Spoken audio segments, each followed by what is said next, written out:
Never trust someone just because they look helpless. I learned that the hard way, and it cost me far more than money. I'm a 26-year-old woman, and today I'm going to tell you the one story that changed how I look at kindness, trust, pity, and strangers forever. It's a story I never thought would happen to me, but when it did, it shattered a piece of me I'm still trying to glue back together. If you've ever stopped to help someone, thinking you were doing the right thing, only to be left wondering whether the world punished you for being human, this story is going to hit close to home. And trust me, it doesn't end the way you think it will. I've always been the type of person who couldn't pass by someone who looked vulnerable. I don't come from a rich family or anything like that, I just know what it's like to struggle. I've seen what cold sidewalks and empty pockets do to people. I've seen that desperation in the eyes of strangers, and tried to pretend I don't care, but I always did. That day was no different. It was late, around winter, the kind of cold that cuts through your coat and settles right into your bones. I was walking home, thinking only about getting out of the freezing wind, when I saw him, an older man, kneeling on the pavement, his hands shaking, one arm was wrapped in a bandage like he'd been injured recently, and he squinted like he could barely see. His face was red from the cold, and he had a cardboard sign in front of him that said, "Help my children."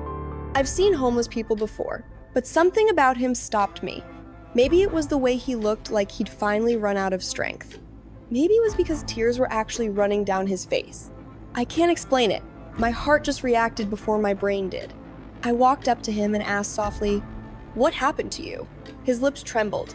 He tried to answer, but nothing clear came out, just fragments of words. His voice cracked, and it hit me then this man was genuinely freezing. He didn't need to talk. He needed warmth. I took his arm and helped him up, even though people walking by stared at me like I was stupid, like I was doing something wrong just by caring. I ignored them. We walked to the closest cafe, the kind of place that doesn't exactly like people coming in unless they're dressed decent or spending money. They looked at him like he was dirt. I got annoyed immediately. I slipped the cashier some cash and asked them nicely just to let us sit for a few minutes. They gave in reluctantly, like we were an unwanted inconvenience. Inside, I got him tea, and once his hands stopped shaking enough to hold the cup, he finally spoke. And what he told me broke me. He said his wife died, and after that his life unraveled, thread by thread. But even then, he still had his son. His son worked for the government, as he put it. Things were good until suddenly the government decided they didn't want him anymore. He told me they made up charges, locked him away for 5 months, then extended it another year. He had spent everything he had on lawyers, selling the home he had spent his whole life paying for, and none of it worked. His son was still in prison, and if that wasn't cruel enough, his daughter-in-law left too, taking whatever she could. He was left with nothing, no family, no home, no future, and after his money ran out, he ended up on the street. He said he hadn't eaten in 3 days and hadn't washed in over a month. By the time he finished the story, my eyes were burning. I actually wiped tears away right there at the table. I just kept thinking, what if that was my father? What if that was someone I loved and no one cared? I couldn't just leave him outside after hearing that. The next few hours I spent taking him around the city, shelters, temporary housing, assistance centers. Every place told us the same thing. No space. Come tomorrow. Nothing we can do. And every time we were turned away, I felt more helpless and angry. This man had already lost everything, and now even the systems meant to help him were slamming doors in his face. Maybe I should have stopped. Maybe I should have just given him money and left. But that's not who I am. So I did something I'd never done before. I took him home with me. Yes, I was scared. I'm a young woman living alone. And I know how that must sound crazy, naive, stupid. But in that moment, I looked at him and saw not a threat, but someone's father. Someone who could barely stand. Someone whose life had taken everything from him already. I kept thinking, what could he possibly do to me? He can barely lift his bag. Once home, I gave him food. Real food. Hot, filling, something other than stale bread someone might have dropped in a charity bin.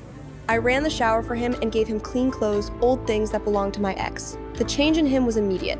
He looked less like a broken man and more like a tired one finally getting a moment to breathe. He kept thanking me, over and over, and I believed it. We slept in separate rooms. I actually went to bed with this warm feeling in my chest, thinking, finally something good. Finally, I did something that mattered. That feeling didn't survive the night. I woke up shivering. The apartment felt colder than outside. Confused, I got up, and the second I stepped into the hallway, I froze. The front window was wide open, letting in winter wind like someone had tried to let all the warmth bleed out. And the apartment was a mess. Drawers open, bags on the floor, my stuff thrown everywhere. Panic hit me like a punch to the chest. I ran to the living room. He was gone. My jewelry box empty. My emergency savings gone. Even kitchen appliances missing. He had taken everything he could carry. I stood there staring at the wreckage of my apartment, feeling like someone had kicked the hope out of me. Then I saw it. A note, 2 short sentences that I still hear in my head sometimes. "You're too trusting. Thank you." And beside it, $3. 3 freaking dollars. That was his version of closure. I didn't cry at first. I just stood there numb, unable to believe that someone who had looked so helpless, someone who had cried in the street, someone I had tried to save, had looked me in the eyes, eaten my food, slept under my roof, while already planning to rob me.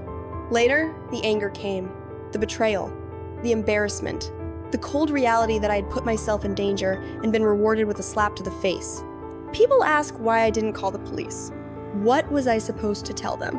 I brought a stranger into my home because I felt sorry for him? They would have laughed before writing the report. And honestly, I didn't even want justice at that point. I just wanted to understand, how does someone get to a point where kindness is something to exploit, where human compassion is just a free wallet waiting to be emptied? Maybe living on the street changes you. Maybe life had turned him into someone who couldn't afford morals anymore. Maybe he had always been like that. But here's the worst part. Before that night, I believed that kindness always eventually came back. Now I look twice before helping anyone. Now I hesitate. Now my first thought isn't, how can I help, but is this real or is this another performance? People always say, if you help 10 people and one turns out bad, help anyway. But those people weren't the ones standing in their torn apart living room realizing they paid for their own robbery. Now, don't get me wrong, I still help people. But never in the same way, never blindly, never without walls. Because trust, once broken like that, doesn't grow back the same. That night taught me something harsh but real. Sometimes the people who look the most broken are the ones who'll break you without a second thought. And sometimes kindness needs boundaries. It needs questions. It needs common sense. Otherwise, you end up like me, staring at $3 and a note from the person you thought you were saving, wondering if being a good person is still worth it. So if you're watching this, let this be a lesson someone else paid for. Help people, yes, but protect yourself first. The world is not always as honest as your heart.